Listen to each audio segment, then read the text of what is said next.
পড়েছি ওই মুহূর্তে আমি নাকি বেহুশ হয়ে গেছিলাম। এই জন্য আমি একবারে মৃত্যুর ঘাট থেকে আমি ফিরাইছি, কিন্তু শত হইল তো আমার জাদুমণি ডান দিকে প্রস্রাব করছে, আমি বাম দিকে নিলাম, বাম দিকে প্রস্রাব করছে, আমি বুকের উপরে রাখলাম, নিজের কাপড়টারে টুকরা টুকরা বানাইয়া তল বিছনা বানাইয়া আমার জাদুমণির আমি এমন ভাবে তিলে তিলে মানুষ করছি। আল্লাহ বলছে ইম্মা ইয়াবলুগান্না ইনদাকাল কিবারা আহাদুহুমা ولا تقل لهما اف ولا تنهرهما وقل لهما قولا كريما। আল্লাহ বলছে মা বাপ যদি বুড়া হয়ে যায় তার লগে গেবাড়ি থেকে কথা কইও না। শুধুমাত্র মা বাপ যতদিন রুজি করে ততদিন পর্যন্ত মা বাপরে অনেক সন্তান মানে, যেই মাত্র মা বাপটা বেকার হয়ে যায়, যেই মাত্র মা বাপটা বুড়া হয়ে যায়, যেই মাত্র মা বাপটা হাত পা লড়াইতে পারে না, ওই মুহূর্তে মা উপহাসের পাত্র হয়ে যায়। সন্তান রুজি করে আর জ্ঞাতাটা বাইরে যায়, আল্লাহ সহ্য করবে না। কথা বলেন ঠিক কি না? ওই মা ডাক দিয়ে তুই ও ইয়া রাসূলুল্লাহ নবী গো, আমার নবী, আমার সন্তানটা আমি দিনে দিনে বড় করছি, দিনে দিনে বড় করার পরে আমার সন্তানটারে যখন আমি বড় করলাম আমি বেকার হয়ে গেলাম, আগের মতো আমি হাঁটতে পারি না, আগের মতো আমি চলতে পারি না, কিন্তু আমার সন্তান আমার খবর হয় না।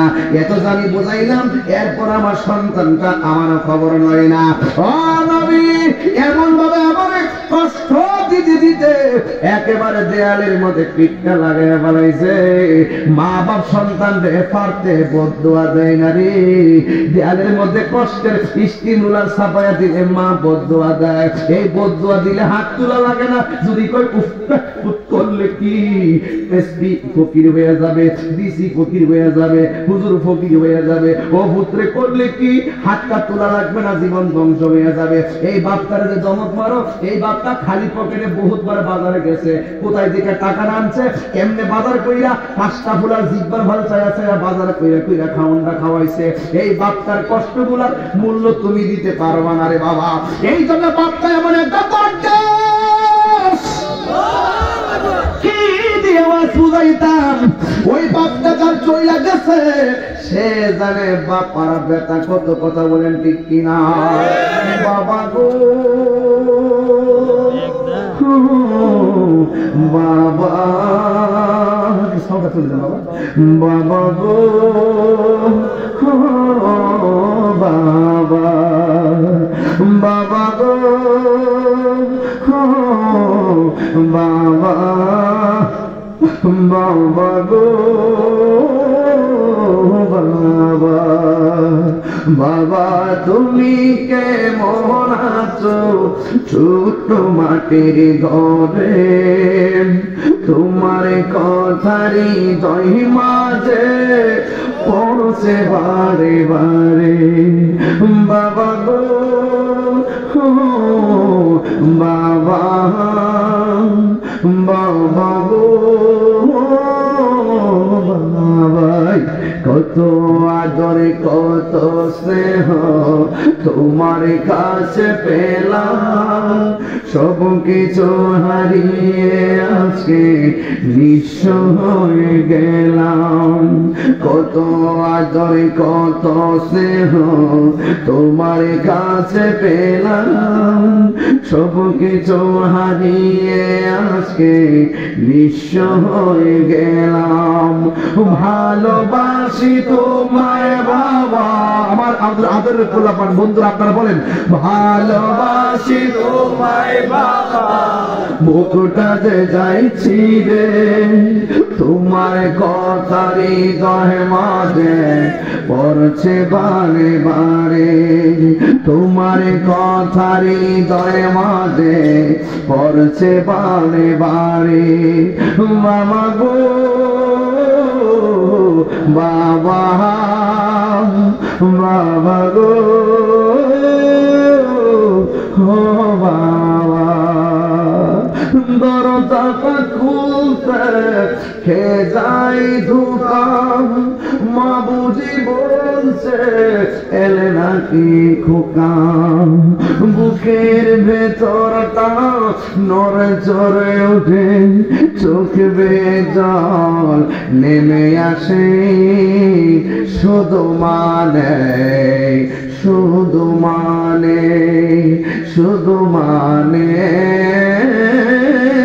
শুধু মানে এই সেই ঘর এই সেই খাট বিছানার পাশে আছে পানের বাটা চশমাটা পড়ে আছে পাশে শুধু মানে শুধু মায় জানি ফিরে পাবো না হারানো স্মৃতি বাবা শুধু তাহিরির প্রেমে বাঁধা স্মৃতি বুকের ভেতরটা নড়ে চড়ে ওঠে চোখে বেয়ে জল নেমে আসে শুধু মানে শুধু মানে শুধু মানে শুধু মানে একটা জবান বন্ধ রাখবেন না চিৎকার করে কন্যা আল্লাহু আকবার মা ডাক দিয়ে নবী গো আমার পোলা যখন আমার কষ্ট দিয়েছে আমি দুইটা হাত আল্লাহর কাছে অসহ্য হয়ে বাড়াই দিয়েছি আল্লাহ আমার পোলা আমারে কষ্ট দিছে তুমিও তারে কবরের মধ্যে কষ্ট দিও আমার আল্লাহ যে আমার দোয়াটা কবুল করছে এই জন্য আমি হাসতেছি আমার আল্লাহ যে পাগলের দোয়াটা কবুল করছে কথা কোন ঠিক কিনা আমি যে বদুয়া দিছি আল্লাহ তো শুনছে শুনতে শাস্তি দিতে আল্লাহ যে আমি পাগলের কথাটা শুনছে আমার মতো আনন্দিত আর কেউ নাই ও বন্ধু বন্ধু বন্ধু রে মায়ের প্রতি সন্তানের ভালোবাসা আর উম্মতের প্রতি নবীর ভালোবাসার পার্থক্য আছে না নাই আমার নবী তো দেখতেছে উম্মতে কাঁদতেছে ওই মুহূর্তে আমার নবীর মায়া লেগে গেছে আমার নবী আল্লাহরে ডাক দিয়ে কই আল্লাহ ও আল্লাহ মা বদদুয়া দিতে তুমি কবুল করছো এই সন্তানটা যে কবরের মধ্যে আযাবে আছে একটা বার শুধুমাত্র কবরের উপরে সামিয়ানাগুলা সরাইয়া দাও সরাইয়া সন্তানটার কষ্টটা দেখাইয়া দাও নবীর মতো মুস্তাজিবুত দাওয়া পৃথিবীর কেউ নাই নবী যদি বলে আল্লাহ দাও আল্লাহ দেয় নবী যদি বলে আল্লাহ ক্ষমা করো আল্লাহ ক্ষমা করবে নবী যেই মাত্র বলতে ও আল্লাহ তুমি কবরের দাসালি গুনাহ উড়াইয়া দাও কবরটা আলোক করে দাও মহিলাটা যেন তার সন্তানটারে দেখে ও বন্ধু বন্ধু এবার নবী বলতে দেরি কবর উপরে সালিগুলা সরে গেছে মা তাকে দেখে সন্তানটা কবরের ভিতরে একটা চিল্লি মারে এমন ভাবে চিৎকার মারে এই কান্নার আওয়াজটা মার কানের মধ্যে আসতে দেরি ওই মা হাজার জন্মের ব্যথা বইলা আমার আল্লাহর একটা ডাক মারছে জোরে জোরে কি আল্লাহু আকবার বলা যাবে না আর মহিলাটা ডাক দিয়ে আল্লাহ আমার জাদুমণি আমার কষ্ট দিছে আমি সহ্য করতে না পাইরা বদদুয়া দিছি তুমি কবুল কইরা যে এমন ভাবে তার শাস্তি দিবা আমি জীবনেও কল্পনা করি নাই আমার জাদুমণিরে যে এমন ভাবে তুমি কষ্ট দিবা আমি ভাবি নাই ও আল্লাহ আমার সন্তানটারে তুমি মাফ করে দাও আমি যেই কথাটা বুঝাইতাম চাইতাম আপনাদেরকে যে পৃথিবীতে যত সন্তান মারে কষ্ট দেখ না কেন সন্তান যদি মার পায়ে ধরে বলে আম্মা গো আমি ভুল করছি আর তোমার এই কষ্ট দিতাম না জনম জনম যত কষ্ট সব মা দুটি সেকেন্ডে ভুলে যায় কেন জানেননি কারণ হাদিসের মধ্যে মার কথা বলছে আল্লাহ রাসূল 3 বার বাবার কথা বলছে একবার আর প্রতিবেশীর কথা বলছে একবার মা মা মা মা মমতার চাদর এই জন্য আমি মা বিলে বলি মা গো তোমার মতো লই না কে আমায় কোলে টানি মা গো তো লই না কে আমায় কোলে টানি আঁচল দিয়ে মোচে না কে আঁচল দিয়ে মোচে না কেউ আমার চোখে পানি হায়রে মা জননী আমার সবাই মহব্বতে বলেন হায়রে মা জননী আমার, হায়রে মা জননী। এ যুবক, আজকে বাড়িতে যাওয়ার পরে মাকে সালাম করে বলবো আম্মা জীবনে যত কষ্ট দিছি মেহেরবানি করে যাত্রাপুর মাহফিল থেকে নিয়ত করেছি আর কোনোদিন আপনাকে কষ্ট দিব না। যুবক বাড়িতে যাইয়া ফজর আজান হওয়ার পর মোবাইল চালায় তারা ঘুমাইও না, ফজরের নামাজটা পড়ে ঘুমাইয়া যাইবা। চলন্ত পথে থাকলে গাড়ির মধ্যে নামাজটা পড়ে ভালাইবা, নামাজ জন্ম গেলে ঘরের মধ্যে জায়গা নামাজ গুলো ঠিক মতো পড়ে ভালাইবা। ওয়াজ শুনলে লাভ হবে না, ওয়াজটা আমল করা লাগবে। কেউ যদি কোরআনের বিরুদ্ধে কথা বলে, কেউ যদি নবীর বিরুদ্ধে কথা বলে, আর আপনি যদি চুপ করে ঘরের মধ্যে বসে থাকেন, আপনি হবেন বোবা শয়তান। আপনাকে প্রতিবাদ করতে হবে, এটার নাম হলো ঈমান। ঠিক কিনা?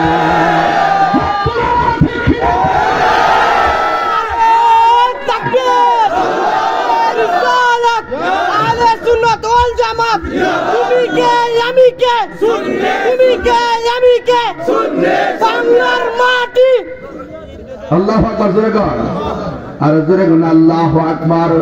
এক মহব্বতে মায়া শরীফ বলেন, এই দেশের ভিতরে যারা নবীর বিরুদ্ধে কথা বলবে আমরা তাদের সঙ্গে জিহাদ করতে রাজি আছি না নাই? আর হাত তুলে বলা আছি না নাই? হকের জন্য জীবন দিতে প্রস্তুত আছি না নাই?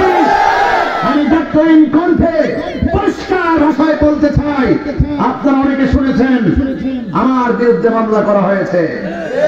শুধু আমার বিরুদ্ধে একা নয়, আমাদের আখাউড়া এবং বিজয়নগরের প্রায় 300 লোকের উপরে সুন্নিদেরকে দেখে দেখে মামলা করা হয়েছে।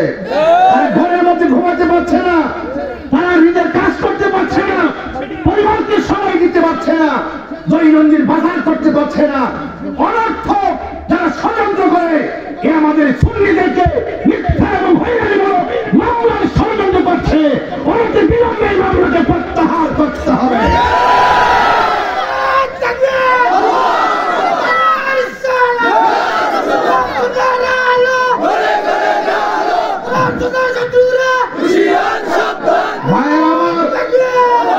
আমি পরিষ্কার ভাষায় বলতে চাই, আমার ব্যাপারে ব্যানার নিয়ে নিয়ে রাজপথে আন্দোলন চলতেছে।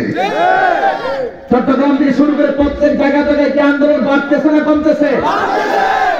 এখনো পর্যন্ত মিডিয়াগুলো নীরব, মিডিয়াগুলো এখনো স্বাধীন হতে পারে নাই, প্রশাসন এখনো স্বাধীন হতে পারে নাই।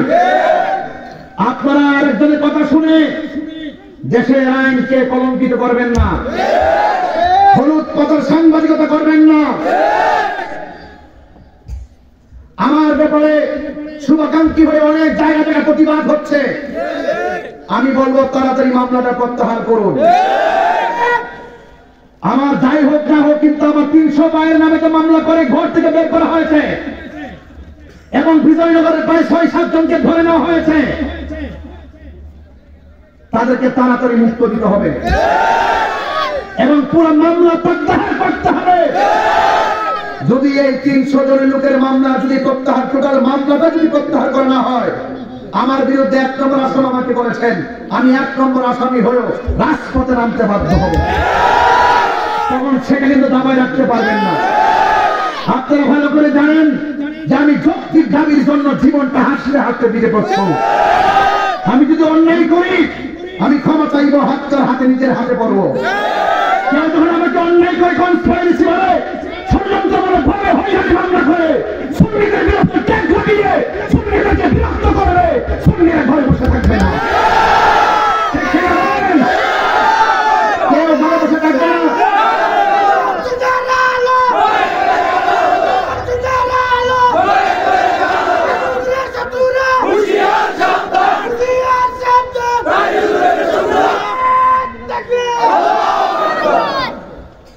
মাদার ভাঙছে, কোন আসামি কি ধরছে? মাদারে আগুন লাগাইছে, কোন আসামি করছে? আল্লাহর ঘর মসজিদে আগুন দিয়ে পুড়াইছে, আসামি করছে? গরু টরু তাকে সব চুরি করে নিয়ে গেছে, আসামি করছে? কেবা কারা গাড়ি মারছে, কেবা কারাই গিল মারছে, হ্যাঁ প্রশাসনের উপর গিল করছে। আমি নিজে মর্মাহত, এটা দুঃখজনক, কিন্তু তদন্ত করে প্রকৃত অপরাধীকে শাস্তি দিবে। কিন্তু কাহারও কথার পাল্লাই পড়ে কোন ধরনের প্রভাবশালীদের পাল্লাই করে মনে করছেন যে একটু সুযোগ আছে এই মুহূর্তে ঢুকাইয়া দেয়, এই মুহূর্তে ঢুকাইলে তাহিরিকে ঢুকাইতে পারবে, আরেকজনকে ঢুকাইতে পারবে। কিন্তু বুঝতে হবে আহলে সুন্নাত ওয়াল জামাত শুধু তাহিরের উপর নির্ভর নয়, আহলে সুন্নাত ওয়াল জামাত প্রত্যেকটা ঘরে ঘরে নবীর সৈনিক আছে।